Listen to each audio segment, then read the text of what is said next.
Zone ആക്കി നിങ്ങൾ mark ചെയ്തിരിക്കുന്നത്, സോറി ഗ്രീൻ ലൈനായിട്ട് ഇങ്ങനെ മാർക്ക് ചെയ്ത് വെച്ചേക്കണം. ഇതിൻ്റെ ഈ ലെവലിൽ 2 ലെവലിൻ്റെ റീസൺ എന്താണെന്ന് അറിയാമോ? ഇവിടെ നല്ലൊരു കൺസോളിഡേഷൻ നടന്നിട്ടുണ്ട് കണ്ടോ. ഓക്കെ, സോ ഈ ഒരു ബോക്സ് ആയിട്ടാണ് ഇത് ശരിക്കും ഒരു സൈഡ് വേസ് ആയിരുന്നു ഫുൾ. സോ ഇതിൻ്റെ ഗ്യാപ്പ് ഡൗൺ ആക്കിയിട്ടാണ് ബ്രേക്ക് ഡൗൺ ആയത്. സോ ഈ 2 ലെവൽ 51,400 ആൻഡ് 51,500 ഒരു 100 പോയിൻറ്റ്സിൻ്റെ റേഞ്ചാണ്. നല്ലൊരു റേഞ്ച് തന്നെ ആയിരിക്കുള്ളൂ.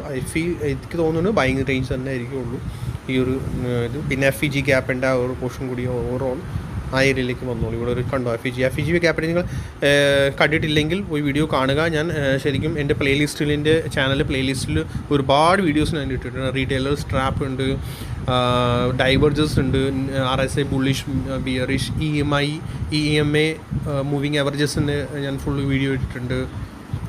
പ്രൈസ് ആക്ഷൻ്റെയും വീഡിയോ ഇട്ടിട്ടുണ്ട്. പിന്നെ മറ്റേ നമ്മുടെ ഇൻട്രാഡേ പർപ്പസിൽ നമ്മൾ എങ്ങനെ സപ്പോർട്ട് ആൻഡ് റെസിസ്റ്റൻസ് ഫൈൻഡ് ചെയ്യണം, അതൊക്കെ ഞാൻ വീഡിയോ